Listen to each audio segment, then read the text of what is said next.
What is going on, YouTube? Another video come at you from the Washington Command Post. This is JD, or Commander Plank. Let's dive into this. So, this is they're kind of repeat videos in a way, but as we get more and more into free agency of the offseason, we're going to get more and more clarity on what Washington plans to do, what Ron Rivera plans to do. So this is kind of like what I think Washington's going to do in a tier situation. Okay? So it's going to be broken down into tiers of what Washington will do. Okay? When it comes to the quarterback situation. Washington has to have a quarterback. At least they have to give the allure they're trying. They may just try another year with Jimmy or with Taylor Heinicke and draft one next year because it's a better QB class, apparently, supposedly, whatever you want to call it. But we just don't know, and that's where Washington's at right now. Is they have they need a quarterback. They're going to give the allure that they're trying to get one, and apparently last year they didn't want to give up enough to get one. So we'll see if they're willing to go a little above and beyond this year to do that. But I got a list of the options I think Washington has when it comes to getting a top tier quarterback.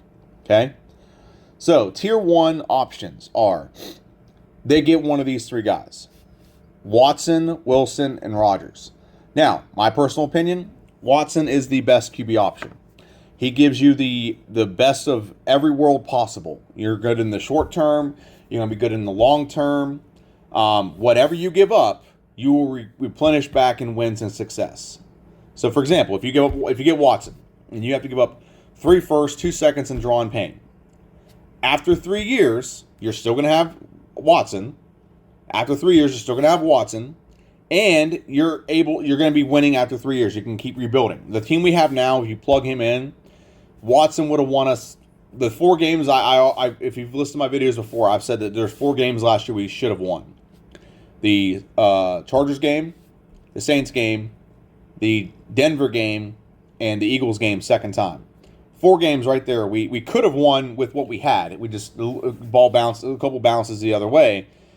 But with Watson, we win at least 4. We win those 4, plus probably some other games because they're going to be different if we have a different quarterback.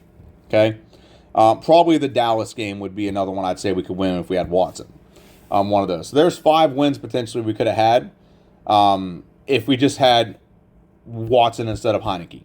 Okay, which there's nothing wrong with Heinicke. I think Heinicke's a very solid backup quarterback, and that's what he was. His backup quarterback got stuck playing.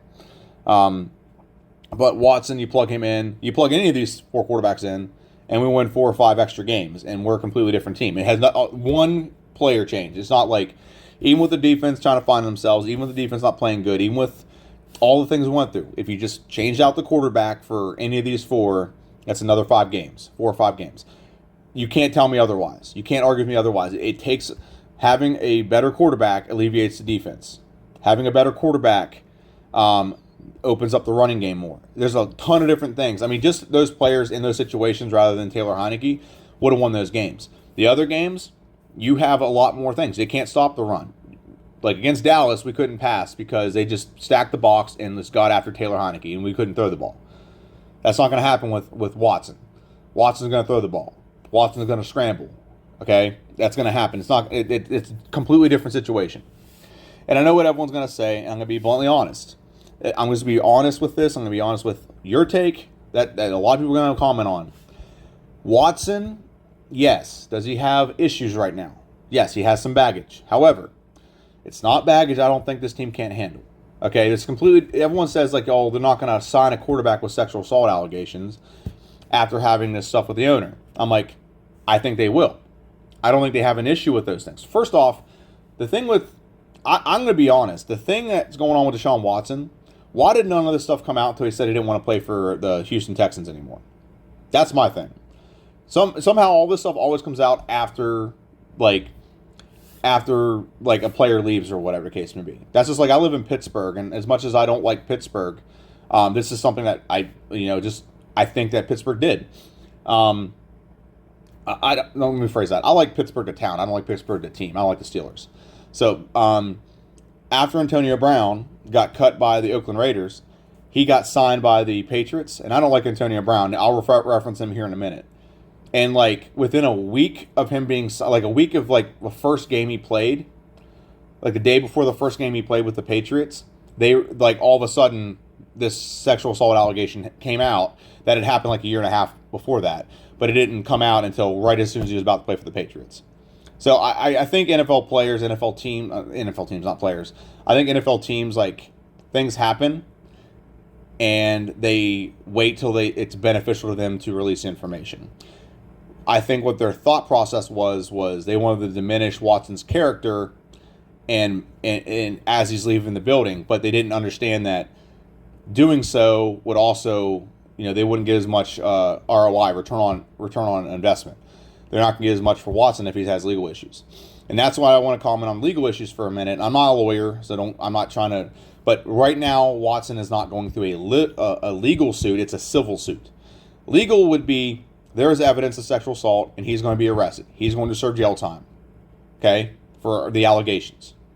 Okay, and there's evidence. That's a legal suit. He's in a civil suit, which means that there's not really much they can prove, but they're basically suing him at this point for what he did or has allegedly done. Okay, so there's a drastic difference between the two. I'm not justifying what he might have done, and I'm not saying he did or didn't do it. What I'm saying is there's a drastic difference between a legal suit. For example, what would be a good example? Greg Hardy would be an example.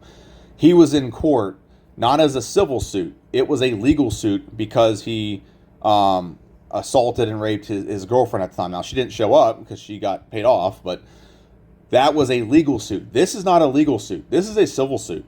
This is people suing him.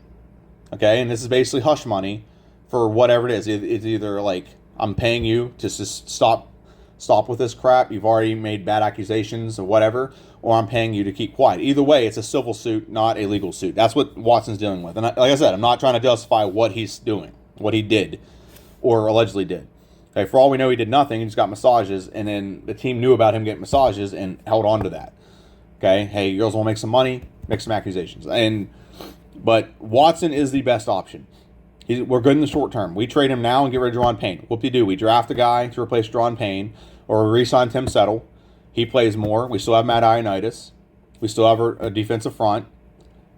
We have our franchise quarterback, and he automatically makes Terry McLaurin better. He automatically makes Jimmy Garoppolo better, and our tight ends better. Our second and third receivers, they makes them better. Our offensive line's better because you're not going to blitz Watson because if you blitz him, he's going to throw the ball and beat you that way. If you blitz him and there's no one open, he's going to run.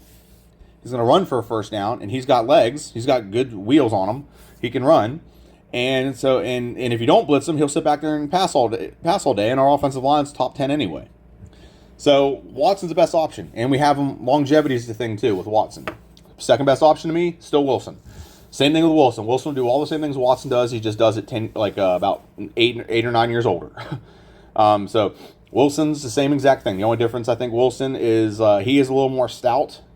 He's also a little bit shorter, but he's a little more stout than Watson. But both of them to me are the first two options I would consider. I think you got to give up a little bit less to get Wilson than Watson, just because he's older and he just came off probably his worst season in a hand injury. And then Rodgers would be your third option. I don't like Rodgers as much. I think you give up the most to get the shortest amount of quarterback time. So let's say we trade 3 firsts and Daron Payne, and we get Aaron Rodgers for 1 year. Now, if you think for that 1 year you're going to win a Super Bowl, sure. Why not? If you really believe you can win a Super Bowl, that's fine.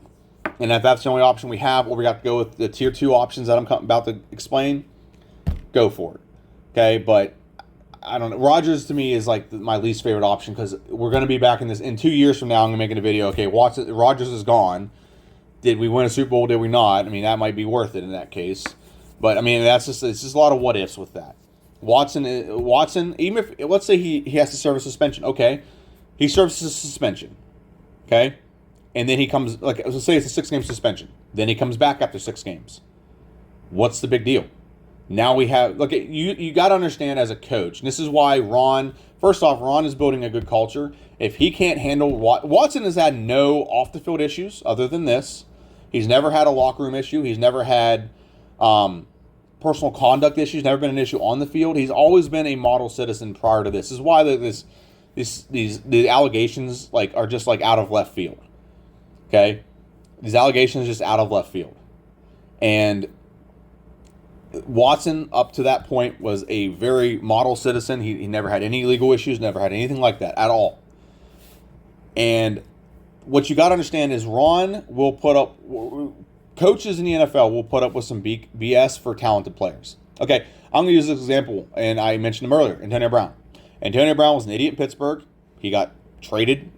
People went out of the way to trade for Antonio Brown to the Oakland Raiders. He got cut by the Oakland Raiders. He was an idiot there. He got cut. He got signed by the Patriots. Wasn't really an idiot with the Patriots. It's just, Pittsburgh decided to release this allegation that happened a year and a half when he was in Pittsburgh, but for some reason decided to come out once he was signed by the Patriots. He was an idiot with the Patriots. He wasn't really an idiot with the Patriots. They cut him. And then he got signed by Tampa, and he was an idiot with Tampa. Someone's going to give him a chance. NFL players will deal with a lot of BS for talented players. Look at Josh Gordon.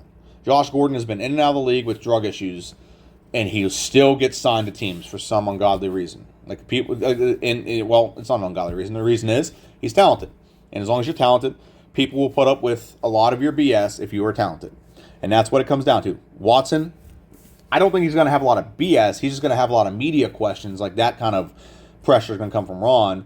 Why did you trade for a guy that has these things with the coach? Well, he's a good player, and it's a civil suit, not a legal suit. Because you got to think of it from Ron's standpoint. If you have a franchise quarterback, there's a lot of things you don't have to deal with. You don't have to worry about anymore. If we have Deshaun Watson right now, Ron does not have to allocate resources, time, and everything looking for quarterbacks when he can focus on the draft and focus on adding weapons around him, getting input from your quarterback. Right now, as much as I like Taylor Heinicke is not in the room with Ron Rivera telling Ron what he needs to make him more successful. It's not happening. Ron will decide that, and then Taylor Heinicke will deal with it because there's the different tiers with players. Rodgers, Wilson, Watson will be in the room with Ron and be basically pointing out, this is players in free agency I think we need to target because they fit my play mindset or my play skill or play style, my skill set. Watson, Wilson, Rodgers do that. No, like the quarterback situation we have now, Ron has to deal with, okay, I don't have X, Y, and Z at the quarterback position. What am I going to do to help him a little bit? And you basically just worry about other things. You think Andy Reid has to worry about the quarterback situation? You think for years Bill Belichick had to worry about? No, he could focus on his defense. He could focus on the offensive line. Those things can have a genuine focus and emphasis that the head coach can deal with, compared to all the other things out there that you have to deal with as a coach. But the quarterback situation can, if you don't have to worry about the quarterback, like if you don't have to worry about quarterback situation, you can focus on other things and your attention can be elsewhere.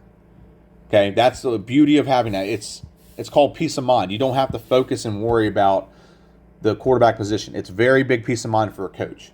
Okay, that's like if you coach basketball. If you have a good point guard, you have peace of mind because you're not dealing with. You're going to have the ball, be able to get the ball up the court without turning the ball over. Okay? Let's move on to the tier 2 options. I still think Watson's the nuclear best option. Wilson's second best, and Rodgers is third. So that's tier 1. Tier 2 is to sign Mitch Trubisky. Okay?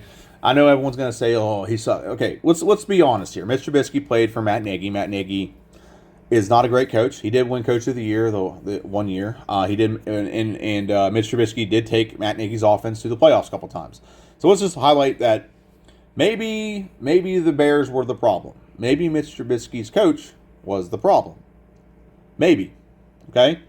I'm not going to sit there and be as optimistic, but I'm going to at least look at the positives. He did play with a year with Josh Allen. Maybe Josh Allen, gave maybe playing under someone like that gave you a little bit of you learned something. Maybe you learned something. Maybe playing for a different coach that was is better with quarterbacks is you learned something. Give an example. Zach Wilson last year to start the year wasn't very good. He said he had what's his name, Joe Flacco in the quarterback room for a couple weeks, and he said he learned immensely. And then at the end of the season, he actually looked a lot better. Okay, is that the same situation with Mitch Trubisky? I don't know, but Mitch Trubisky can run. He's mobile. He's got a good arm. So I think we'll sign Mitch Trubisky. He'll be like a 1 year as high as 12 million. Maybe a 2-year with the second year not having a lot of money attached to it. And then we're also going to draft a player. And I think the two players that make the most sense for Washington to draft are Kenny Pickett or Samuel Howell. I'm not getting into the Malik Willis thing. That'll be a completely different video. I really need to do a video explaining this. I did do a video last year explaining Trey Lance. And here's the funny thing about that. There are rumors that the 49ers don't want to trade Jimmy Garoppolo now. Probably because they realize Trey Lance isn't ready. He's not a first rounder. If you can't draft someone in the first round and they can't play immediately, they're not a first round quarterback. They're not a first round pick. Okay? Just can't. You shouldn't spend a first round pick on a quarterback if they can't play immediately. Okay? If you don't have to, but if you can't play them immediately, like for example, Jimmy G sucks. Okay? And Trey Lance is supposed to be a better player. He was a 3rd overall pick. Okay, if he's better than Jimmy G, he should be playing, but he's not better than Jimmy G, so he wasn't playing. And so I think they're starting to realize that Trey Lance may not be as what they thought. So it could also be that they're trying to throw up smoke screens because they want to trade Jimmy G away rather than cut him, at least get something back in return. But I think these two are the best options. Matt Corral, I wouldn't, or Corral, it's Corral. I think it's Corral. He wouldn't be a bad option. I don't like Malik Willis. I've mentioned that before. Carson Strong, if it's like in the late second or something, like say we trade away picks or something, I don't know. These two are the preference. I think Kenny Pickett is almost too NFL body look. He's the eye test says Kenny Pickett, but if you like when it comes to physique and like if you look at his last year's numbers, they say Kenny Pickett. You look at the body of work. Sam Howell. The only thing, if you look at Sam Howell, he looks small. So he's small. So he's 6 foot. So people are like, oh, I don't want that. He's small. You got to think of it like this too. Mitch Trubisky and Samuel Howell went to the same college. They're going to have a little bit. There's going to be a little bit of a kind of on the same page with knowing things. They're going to be the same learning level. And Sam Howell can learn from Mitch Trubisky a little bit better. I don't think that's a great person to learn from per se, but I think you're going to have that. But those are the two. I think one of the two quarterbacks I think Washington will draft is either Pickett or Howell. And honestly, I mean, Mitch Trubisky for a year, for all we know, Chicago was the problem. For all we know. All right, next tier. There's another tiers. Tier 3 is Wentz, Winston, and Jimmy Garoppolo. That wasn't Jimmy. I didn't get Jimmy's picture. Okay, who cares? You guys know what Jimmy looks like. These are options that are free agent options, and you probably still would draft a player. I wouldn't take any 3 of these unless they were free agents. Winston is a free agent. Jimmy G is not, and neither is Wentz. Any one of those 3, I think you would sign. I mean, of the 3 of them, who would I rather have? I'd rather have Wentz than Winston than Jimmy G. I don't like Jimmy G. I think that's a horrible option. But if he's cheap and it's for a year while we draft somebody, that's fine. But I think Mitch Trubisky will be the second. This is my prediction of how Ron sees it, is what I'm saying. This is how Ron's going to see it. He's going to see Watson, Wilson, Rodgers, tier 1. And then the fallback is Mitch Trubisky and draft the player. And if you can't get Mitch Trubisky, say someone pays more for him than you're willing to pay, then you go Wentz, Winston, or Jimmy G, and then you'll sign Pickett or Howell or whatever. And if all else fails, I mean, there's other quarterbacks out there. Let's say there's Teddy Bridgewater, there's Drew Lock. There are other quarterbacks out there. The thing is, I just don't think anyone is going to be much better than Taylor Heinicke. Maybe you bring someone in for competition, and then you still draft somebody. So let's say you decide. I wouldn't go this route. Let's say you sign Drew Lock. All right, let's say you sign Drew Lock, or let's say Carolina Panthers cut Sam Darnold. You'll bring one of them 2 in, compete with Taylor, and you'll draft a rookie quarterback. And heck, if the rookie quarterback's better, they might beat both of them out. But I think those are your options. So there's Taylor Heinicke. I don't want to show the other 2.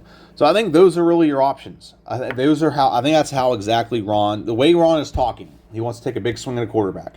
That's Watson, Wilson, or Rodgers. No other big swing out there. Maybe Derek Carr, but there's so much talks about them re-signing him, which again might just drive up trade bait.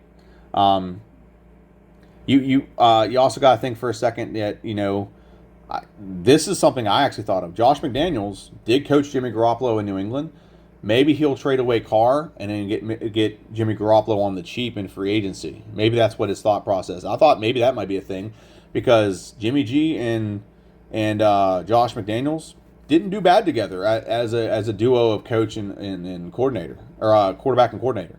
So I thought that might actually be an option that he might go with, because Josh McDaniels needs someone that knows his scheme. I mean, Derek Carr's a good quarterback, so I don't think you want to get rid of that. He just might be more comfortable with Jimmy G as a new coach. So I thought that might be a interesting facet of all this. But hey, that's my video. I want to thank everyone for listening. Go follow me on Twitter. It's the Washington, or Commander J Plank is what it is. Capital C Commander, capital J, capital P for Plank. And that's my video. So everyone, please like, share, subscribe. It gets a lot of viewers. It gets my viewership up. I want to get to 1,000 before the season starts. 1,000 followers. Thank everyone for watching, and have a good one. See ya.